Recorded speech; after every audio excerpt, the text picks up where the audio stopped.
If you've ever used an AI for lesson planning, you totally know the drill, right? You copy, you paste, you explain all your context, and then you have to do it all over again the next day.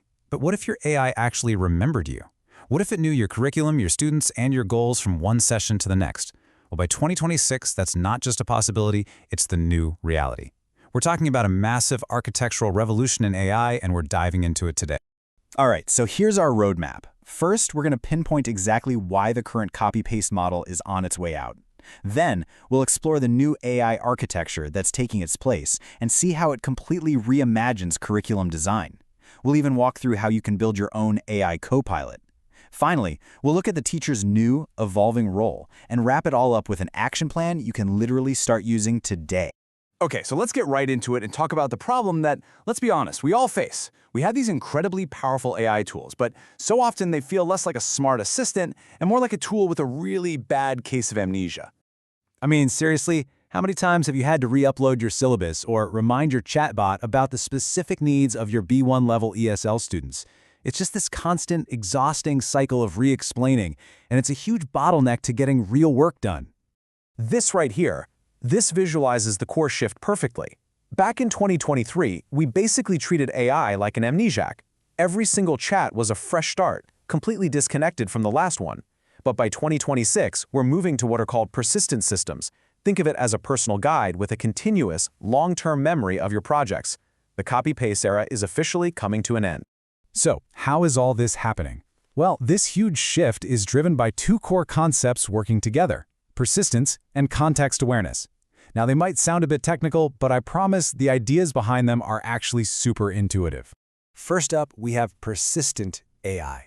The easiest way to think about this is like creating a dedicated digital file folder, some people call it a user shell, for a specific course or project. Everything you put in there, your curriculum maps, your student profiles, past lesson plans, it all stays there. The AI has this continuous memory, so it learns and grows with you over time. And the other half of this amazing equation is context-aware AI. This is the magic that allows the system to actually connect the dots.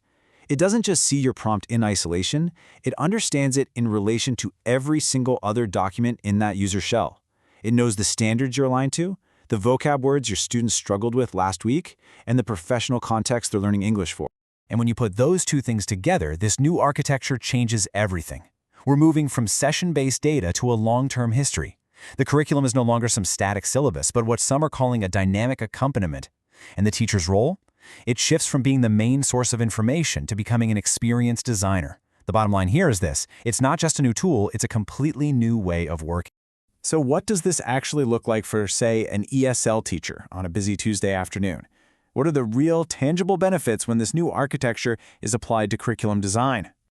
The benefits are just immense. Because the AI understands your students' profiles, it can automatically differentiate materials for learners with diverse needs, like dyslexia or ADHD. It makes sure every single worksheet, every activity, and every assessment maintains thematic coherence.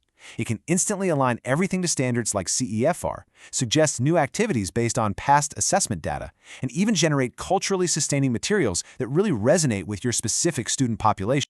Okay, this all sounds great in theory, but how do you actually build one of these AI copilots? Let's walk through a simple, practical workflow. It's really just a simple four-step process. First, you create a persistent project in a tool that supports this long-term memory, like Claude or Google Gems. Second, you upload your core documents. This is where you give the AI its brain, feeding it your syllabus, student needs analysis, and key articles. Third, you coach the AI with detailed instructions, defining its persona and its goals. For instance, you might tell it, "You are an expert ESL curriculum designer who specializes in debate for B1 learners." And that final step, that's where the magic happens.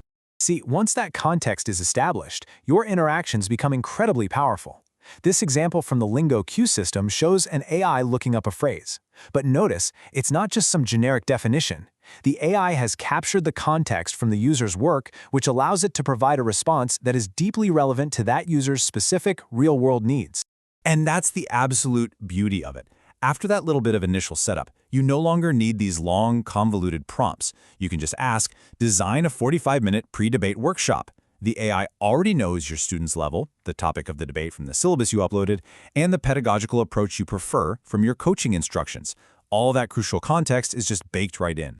So, this level of automation naturally leads to a big question. If the AI is designing the curriculum, what's left for the teacher to do? Well, this is where we see a fundamental redefinition of the educator's role. Research is actually predicting that by 2026, a staggering 80% of routine educational tasks, things like grading simple grammar exercises, tracking progress, and drafting initial lesson plans, will be handled by AI agents. But that statistic shouldn't be scary. As Francesca Woodward from Cambridge puts it so well, AI is here to enhance, not replace.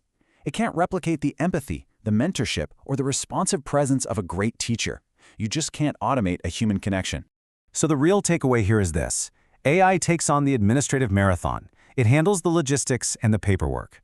And this frees up educators to focus on the deeply human aspects of teaching, building relationships, providing nuanced feedback, and inspiring students. You get to spend way less time grading and way more time designing powerful learning experiences.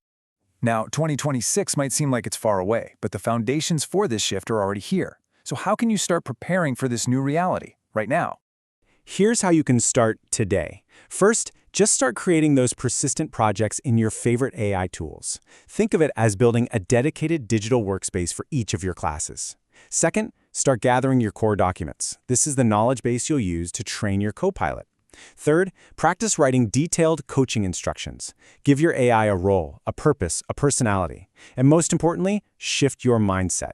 You're no longer just prompting a search engine, you're training a long-term collaborator. This transition really represents one of the biggest opportunities in education, a chance to offload the busy work and double down on what truly matters. It's about building a partnership with technology to amplify our own humanity. So my question for you is, what's the biggest challenge AI could solve in your lesson planning right now? Let me know down in the comments.